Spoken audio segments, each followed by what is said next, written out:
नमस्कार, आप देख रहे हैं न्यूज़ वन इंडिया। मैं हूं आपके साथ अनन्या बेदी। अब तक की 5 बड़ी खबरों से शुरुआत करेंगे। मॉनसून सत्र में पीएम मोदी ने बड़ा बयान दिया है और विपक्ष पर हमला करते हुए कहा है कि दलित भाई मंत्री बने हैं तो विपक्ष को रास नहीं आ रहा है। जमीन से लेकर पहाड़ तक आसमानी आफत ने कहर बरपा रखा है। दिल्ली, यूपी और उत्तराखंड में बारिश के तांडव से हाहाकार मचा हुआ है।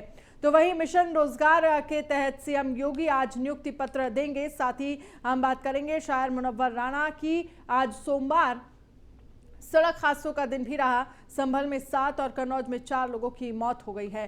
तो ये 5 तस्वीरें हम आपको दिखा रहे हैं, जिन पर हम आगे आपको विस्तार से खबरें दिखाएंगे।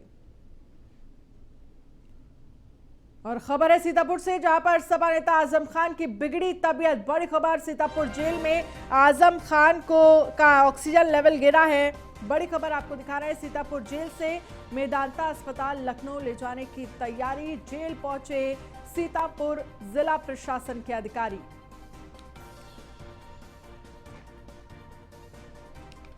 बड़ी खबर हम आपको दिखा रहे हैं, जहां पर सपा नेता आजम खान की तबीयत बिगड़ी है। अचानक से आजम खान का ऑक्सीजन लेवल गिरा है। सीतापुर जेल से मेदांता अस्पताल लखनऊ ले जाने की तैयारी की जा रही है। जेल पहुंचे सीतापुर जिला प्रशासन के अधिकारी। हिमांशु पुरी हमारे संवाददाता फोन लाइन पर जानकारी के लिए जुड़ चुके हैं। हिमांशु, क्या कुछ जानकारी मिल रही है? अचानक से आजम खान की तबीयत जेल में बिगड़ी, अभी आपके पास क्या अपडेट है? देखिए, अभी कुछ दिन पहले ही आजम खान लखनऊ मेदांता अस्पताल से डिस्चार्ज होकर सीतापुर जेल वापस आए थे। लगभग 2 महीना 4 दिन का समय उन्होंने मेदांता में गुजारा था, जहां उनको कोरोना का उनका इलाज चल रहा था। डॉक्टरों ने हालांकि जिस दिन उनको डिस्चार्ज किया था उस दिन एक रिपोर्ट तैयार की थी, जिसमें ये साफ किया गया था कि अब उनकी हालत स्थिर है, हालत ठीक है, उनको वापस जेल भेजा जा सकता है, वो खतरे से पूरी तरीके से बाहर है। लेकिन आज सुबह अचानक उनका एक बार फिर ऑक्सीजन लेवल गिरता है। जैसा कि कोरोना में आमतौर पे लोगों को दिक्कतें आई हैं, कुछ उसी प्रकार की दिक्कत सपा के बड़े नेता आजम खान को सीतापुर जेल में आई और उसके बाद आनंद फानंद में उनको लखनऊ के मेदांता में दोबारा भर्ती कराने की तैयारियां शुरू कर दी गई हैं। इसको लेकर जेल प्रशासन, सीतापुर जिले का प्रशासन, एसडीएम, सीओ वगैरह तमाम तरीके की व्यवस्थाओं को लेकर एम्बुलेंस के साथ जेल में पहुंच चुके हैं और उनके भेजे जाने की तैयारियां लखनऊ शुरू हो चुकी। बिल्कुल, लेकिन जिस तरह से देखा जाए, क्योंकि अचानक से ऑक्सीजन लेवल गिरा है और आप जिस तरह से बता रहे हैं और हम सब जानते हैं कि अभी थोड़े दिन पहले ही वो हॉस्पिटल से डिस्चार्ज होकर आए थे, अभी क्या उनको एडमिट कर दिया गया है? अभी की क्या कुछ स्थिति बनी हुई है? देखिए, अभी कुछ दिन पहले सीतापुर जेल प्रशासन से न्यूज़ वन इंडिया की बात हुई तो उन्होंने बताया कि जैसा कि जब उनको सुबह कुछ दिक्कतें हुई, क्योंकि जेल के अंदर भी एक छोटी सी यूनिट मेडिकल की होती है, उसमें डॉक्टर होता है, उसमें और तरीके के फार्मासिस्ट और तमाम व्यवस्थाएं होती हैं। उन्होंने प्राइमरी जांच की, जांच में इस तरीके की जो दिक्कत ऑक्सीजन लेवल गिरने की आई, उसके बाद ये फैसला लिया गया कि इनको फिर से मेदांता भेजा जाए, जिसकी तैयारियां जेल प्रशासन ने लगभग पूरी कर ली है और कुछ ही देर में आजम खान रवाना हो गए। चलिए हिमांशु पुरी, बहुत बहुत शुक्रिया तमाम जानकारी के लिए।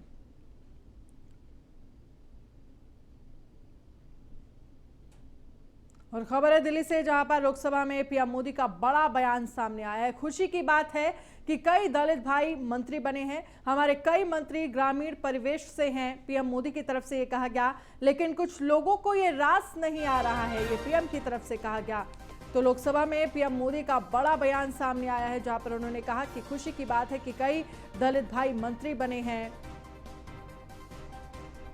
हमारे कई मंत्री ग्रामीण परिवेश से हैं, ये पीएम मोदी की तरफ से कहा गया। लेकिन कुछ लोगों को ये रास नहीं आ रहा है, सीधे तौर पर विपक्ष पर उन्होंने निशाना साधा। तो खुशी की बात है कि कई दलित भाई मंत्री बने हैं। हमारे कई मंत्री ग्रामीण परिवेश से हैं, ये पीएम मोदी की तरफ से कहा गया है। लेकिन कुछ लोगों को ये रास नहीं आ रहा है।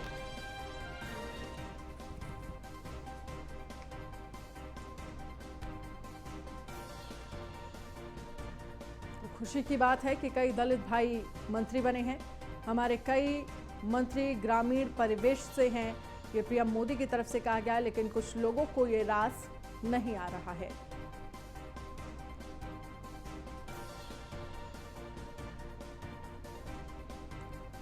खुशी की बात है कि कई दलित भाई मंत्री बने हैं। हमारे कई मंत्री ग्रामीण परिवेश से हैं, ये पीएम मोदी की तरफ से कहा गया है।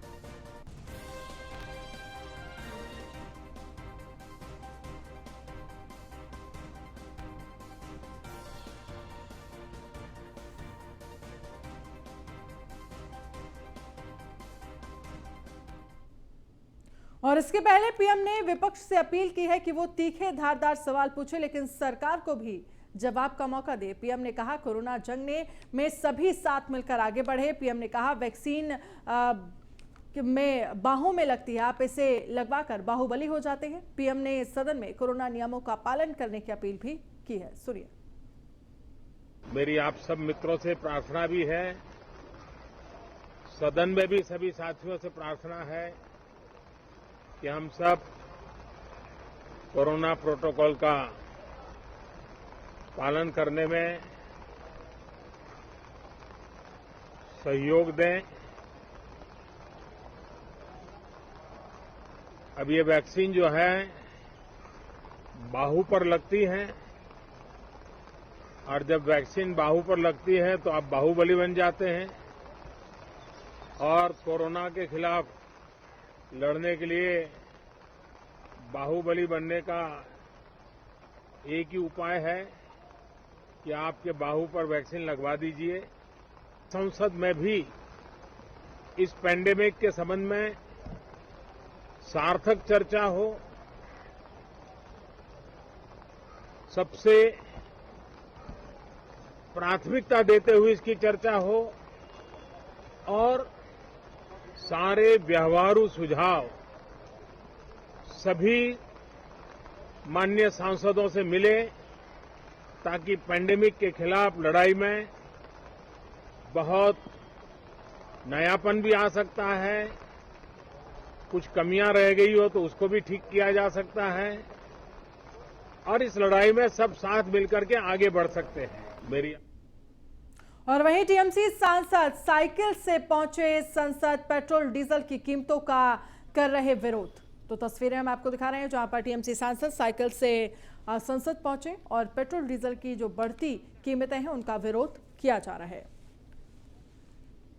ये देखिए तस्वीरें, साइकिल से संसद पहुंचे टीएमसी सांसद, पेट्रोल डीजल के बढ़े हुए दामों का विरोध यहां पर किया जा रहा है।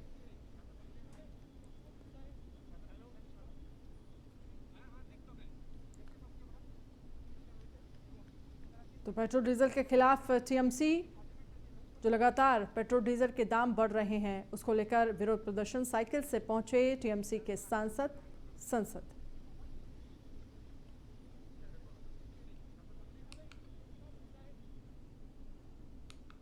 और बात अब जमीन से हटकर पहाड़ की बात करें तो वहां भी बारिश ने कहर बरपा रखा है। कहीं बादल फटने से कई घरों में पानी घुसा है तो कहीं बारिश के चलते जनजीवन अस्त व्यस्त हो चुका है। तस्वीरें हम आपको दिखा रहे हैं चार। पहली तस्वीर उत्तरकाशी की है, दूसरी तस्वीर टिहरी की है, तीसरी तस्वीर रुद्रप्रयाग की, चौथी तस्वीर हम आपको मसूरी की दिखा रहे हैं। चारों ही तस्वीरों में देख सकते हैं कि समानता हर जगह बारिश ने जनजीवन अस्त व्यस्त किया हुआ है। तो ये चार तस्वीरें किस तरह से बारिश ने अपना कहर बरपाया है, जनजीवन पूरी तरह से अस्त व्यस्त हो गया है। देश भर के कई इलाकों में बारिश का दौर जारी है। पहाड़ों से मैदान तक लगातार बारिश का दौर जारी है। दिल्ली एनसीआर में जहां बारिश से लोगों को गर्मी से राहत मिली है तो वहीं कई जगहों पर जलभराव की समस्या से लोगों को परेशानी का सामना करना पड़ रहा है। दूसरी तस्वीर बिजनौर से है जहां भारी बारिश से नदियों का जलस्तर बढ़ गया है। तीसरी तस्वीर उत्तरकाशी से है जहां बादल फटने से 3 लोगों की मौत हो गई है। वहीं चौथी तस्वीर देहरादून से हम आपको दिखा रहे हैं जहां बीते 2 दिनों से लगातार हो रही बारिश से जनजीवन अस्त व्यस्त हो गया है।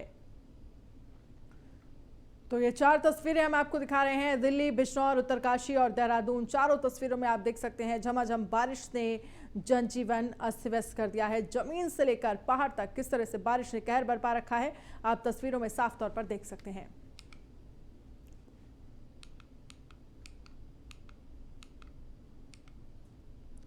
उधर मानसून सत्र चल रहा है तो देश का मानसून भी बदल चुका है। दिल्ली के कई इलाकों में भारी बारिश से रास्ते जलमग्न हो चुके हैं। दिल्ली का दिल्ली का आईटीओ हो या फिर तमाम ये इलाके गोकुलपुरी, इंद्रलोक, जहां आप देख सकते हैं किस तरह से सड़कों पर पानी भरा हुआ है। आईटीओ में लगभग हर साल इसी तरह से बारिश होने की वजह से जलभराव की स्थिति होती है और इंद्रलोक में भी आप देख सकते हैं किस तरह से सड़कों पर पानी भरा हुआ है। गोकुलपुरी की तस्वीरों की बात करें तो बारिश से जनजीवन अस्त व्यस्त हुआ है।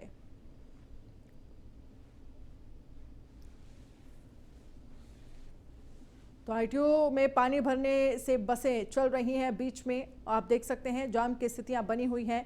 पहली तस्वीर गोकुलपुरी की दिखा रहे हैं जहां पर आप देख सकते हैं किस तरह से बारिश होने की वजह से सड़कों पर पानी भर गया है और बच्चे इसका आनंद उठा रहे हैं। दूसरी तस्वीर हम आपको इंद्रलोक की दिखा रहे हैं जहां सड़कों पर पानी भरा हुआ है। और वहीं पहाड़ों की रानी मसूरी में हुई झमाझम बारिश ने जनजीवन पूरी तरह से अस्त व्यस्त कर दिया है। वहीं तापमान में भी गिरावट दर्ज किया गया है। साथ ही भूस्खलन के बाद मार्ग पूरी तरह से बंद हो गया है, जिससे वाहनों का लंबा जाम लग गया है। आपको बता दें कि जाम को खोलने के लिए विभाग की तरफ से कोई कार्रवाई नहीं की गई है, जिससे लोगों में काफी आक्रोश देखा जा रहा है। उसका लगवाया था कुछ टाइम पहले ही लगाया और ये जो नगर निगम जो है ये पानी की पाइपलाइन जो बिछा रही है जी जी पिछले 1 महीने से इन्होंने खुदाई करके छोड़ रखा है जी। और ये पाइपलाइन तो डाल दी है इन्होंने, लेकिन ये इन्होंने कोई भराई नहीं करी है, जिसकी वजह से ये पानी मरा है इसके अंदर सारा का सारा। और जिस पानी मरने की वजह से जो है कि हमारा सारा उसका जो है गिर गया, सारा नीचे गिर गया और हमारे घरों को भी खतरा हो गया है सारा। क्या उसका लगवाया था कुछ। इस वक्त की बड़ी खबर आपको लखनऊ से दिखा रहे हैं। योगी सरकार का मिशन रोजगार जारी, खेल और खिलाड़ियों को बढ़ावा देने के लिए सीएम योगी का बड़ा कदम। नव नियुक्त क्षेत्रीय युवा कल्याण और व्यायाम प्रशिक्षकों को देंगे नियुक्ति पत्र। बड़ी खबर, 508 क्षेत्रीय युवा कल्याण और पीआरडी अधिकारियों को नियुक्ति पत्र देंगे सीएम योगी। 26 व्यायाम प्रशिक्षकों को भी नियुक्ति पत्र बांटेंगे सीएम योगी आदित्यनाथ। शाम 4 बजे सीएम आवास पर होगा कार्यक्रम।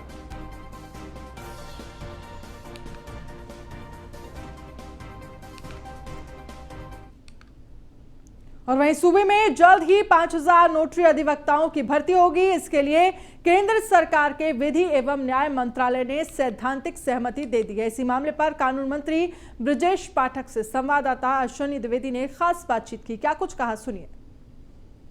उत्तर प्रदेश में अधिवक्ताओं के लिए एक अच्छी खबर है कि उत्तर प्रदेश में 5000 जो नोटरी अधिवक्ताओं की भर्ती होगी। हमारे साथ बात करने के लिए उत्तर प्रदेश के कानून मंत्री हैं। सर, किस तरह से भर्ती हो रही पूरी? सर, अभी भारत सरकार से जैसे हमें अनुमति मिलेगी हम लोग विज्ञापन निकालेंगे, इंटरव्यू के आधार पर भर्ती करेंगे और जो कम आमदनी वाले अधिवक्ता उनको हम लोग प्राथमिकता देंगे, इंटरव्यू के आधार पर भर्तियां होंगी। सर, अभी मुनव्वर आनंद ने जनसंख्या नियंत्रण हो चाहे ये कहा, दुखद है। ऐसे लोगों को मतलब मैं कुछ समझ नहीं पाता हूँ, शब्द भी नहीं है जो जिससे मैं निंदा उनकी करता हूँ। सर, आप ब्राह्मण चेहरा हैं उत्तर प्रदेश सरकार के लिए तौर पर। ये हमारे साथ उत्तर प्रदेश के कानून मंत्री ब्रजेश पाठक थे, जिनका साफ तौर पर कहना अधिवक्ताओं के लिए एक अच्छी खबर है। अधिवक्ताओं को अब मौका मिलेगा और जो गरीबी रेखा या फिर जिनका स्तर ठीक नहीं, उनको पहले मौका दिया जाएगा। साथ ही साथ मुनव्वर राणा के बयान को दुर्भाग्यपूर्ण बताया। लखनऊ से न्यूज़ के लिए अश्विनी कुमार सा, योगी समिट। और वहीं मशहूर शायर मुनव्वर राणा के ताजा बयान के बाद सियासी पारा फिर गर्मा गया है। मुनव्वर राणा ने न सिर्फ योगी सरकार के दोबारा बनने पर यूपी छोड़ने की बात कही है, वहीं जनसंख्या बिल पर भी नया राग छेड़ दिया। ऐसा नहीं है कि मुनव्वर राणा ने यह बयान कोई पहली बार दिया है, पहले भी उनके बयान से विवाद की स्थिति बनी है। रिपोर्ट देखिए।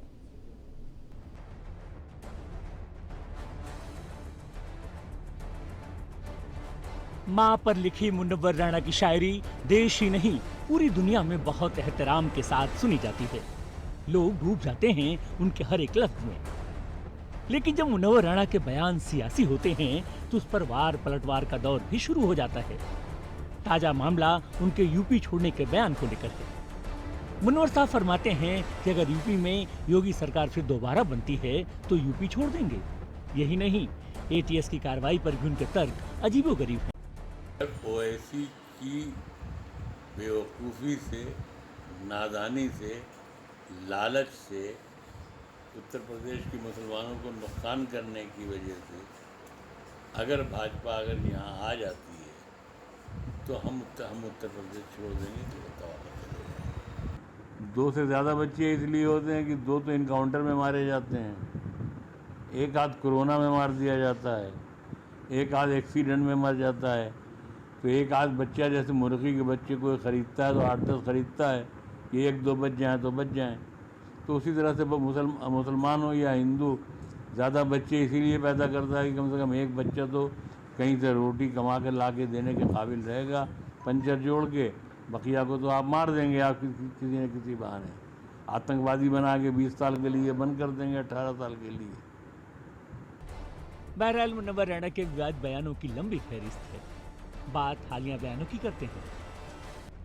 पिछले साल कार्टून विवाद को लेकर फ्रांस में स्कूल टीचर की गला रेतकर हत्या करने की घटना को राणा ने जायज ठहराया था। मुनव्वर ने तर्क दिया था कि अगर मजहब माँ के जैसा है, अगर कोई आपकी माँ का या मजहब का बुरा कार्टून बनाता है या गाली देता है तो गुस्से में ऐसा करने को मजबूर हैं। वहीं उनके किसान आंदोलन पर लिखे शेर पर भी काफी विवाद हुआ। इसी साल जनवरी में मुनव्वर राणा ने ट्वीट कर संसद को गिराकर खेत बनाने की बात कही और सेठों के गोदामों को जला देने की बात कही थी। हालांकि विवाद होने पर उन्होंने इस ट्वीट को डिलीट कर दिया।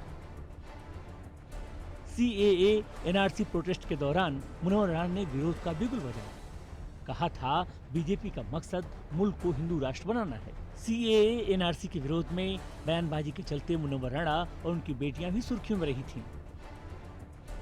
अयोध्या विवाद में राम मंदिर के हक में सुप्रीम कोर्ट से फैसला आने के बाद मुनव्वर राणा ने तत्कालीन चीफ जस्टिस रंजन गोगोई पर ही आरोप लगा दिया था। उनका कहना था कि इस मामले में कहीं न कहीं हिंदुओं का पक्ष लिया गया। जस्टिस रंजन गोगोई पर बेहद आपत्तिजनक टिप्पणी की थी।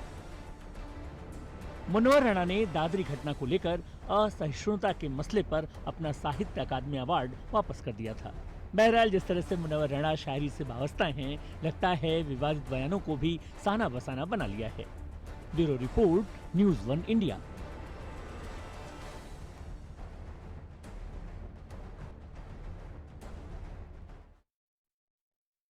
इन सबके बीच आज 2 सड़क हादसे की भी खबरें आई हैं। संभल मुरादाबाद आगरा नेशनल हाईवे मार्ग पर दर्दनाक सड़क हादसा हो गया जिसमें 7 बारातियों की मौत हो गई, तो वहीं 8 लोग गंभीर रूप से घायल हो गए हैं। और वहीं कासगंज में बारातियों से भारी तेज रफ्तार इनोवा पेड़ से टकरा गई। इस हादसे में भी दूल्हे समेत 4 लोगों की मौत हो गई है।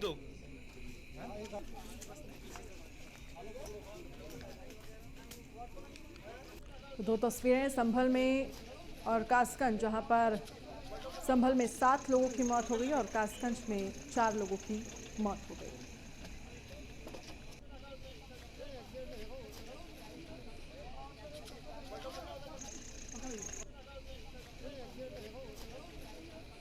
तो ये 2 तस्वीरें हम आपको दिखा रहे हैं जहां कासगंज में 4 और संभल में 7 लोगों की मौत हो गई। खबर वाराणसी से है जहां पर छात्र उग्र प्रदर्शन कर रहे हैं। दरअसल छात्र महात्मा गांधी काशी विद्यापीठ के पूर्व उपाध्यक्ष अधिवक्ता राहुल राज पर हुए हमले के बाद काफी आक्रोशित हैं। छात्र हमलावरों की गिरफ्तारी की मांग कर रहे हैं। छात्रों ने तख्तियों पर राहुल राज के समर्थन में नारे लिखकर प्रदर्शन किया और नारेबाजी की। वही पुलिस पर हमलावरों को संरक्षित करने का आरोप लगाया। आपको बता दें कि 13 जुलाई को राहुल राज पर जानलेवा हमला हुआ था, जिसके बाद उसे निजी चिकित्सालय में भर्ती कराया गया था, जहां ऑपरेशन के बाद अब भी भर्ती है राहुल राज। और इसी को लेकर यहां पर प्रदर्शन छात्रों की तरफ से किया जा रहा है।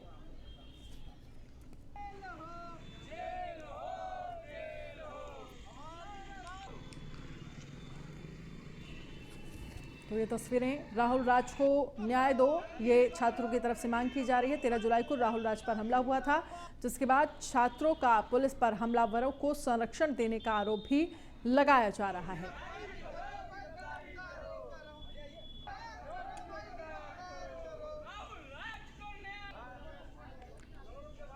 तो 13 जुलाई को राहुल पर हमला हुआ था, जिसके बाद पुलिस पर यह आरोप लगाया जा रहा है कि हमलावरों को संरक्षण पुलिस दे रही है। राहुल राज को न्याय दो, छात्र एकता जिंदाबाद, ये तमाम तख्तियां लिए छात्रों ने विरोध प्रदर्शन किया है।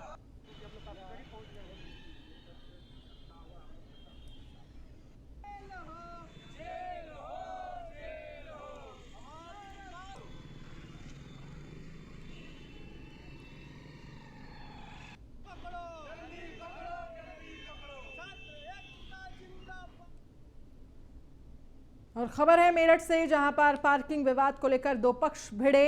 होटल के बाहर कार पार्किंग को लेकर मारपीट। होटल कर्मचारियों ने व्यापारी के परिजनों को पीटा है। मारपीट के बाद कर्मचारियों ने परिवार से की है लूटपाट। पीड़ित परिवार ने थाने में दी है तहरीर। नौचंदी थाना क्षेत्र का ये मामला बताया जा रहा है। तो पार्किंग विवाद को लेकर दो पक्ष भिड़े हैं। होटल के बाहर कार पार्किंग को लेकर मारपीट हुई है। होटल हारमोनी के पास इसे बहुत मारा पीटा गया। इसकी 2.5-3 तोले की चैन भी लूटी, पूरा जवाड़ा इसका हिल गया और सिर में काफ़ी चोटें आई हैं। तो दूसरा बेटा मेरा हिमालय वाले के गया था और वहाँ से बच्चे का पाउडर टेलीकॉम लेके आ रहा था, तो उन्होंने उसको फ़ोन करा तो उसे भी बहुत मारा पीटा। क्या विवाद बता रहे हैं? विवाद किस बात को लेकर? विवाद हम तो व्यापारी आदमी हैं। होटल हारमोनी के पास इसे बहुत मारा पीटा गया। इसकी 2.5-3 तोले गया था। वहाँ पे गाड़ी जैसे फुटेज भी इन्होंने निकलवाई हारमोनी से, तो उसमें देखने को मिलेगा गाड़ी बंद हो गई थी। CNG की कार थी वैगनार, अब स्टार्ट नहीं हो रही थी गाड़ी। कहाँ से निकले था? हारमोनी होटल से। भैया की शादी थी तो सब निपट गया था, वहाँ से निकल लेते थे। तो उन्होंने भैया ने एकदम गाड़ी में से उतार के, छोटा भाई था उसको उतार के डैपट मार दिया। और बुलेटिन में फिलहाल इतना ही। आप बने रहिए न्यूज़ 1 इंडिया के साथ। नमस्कार।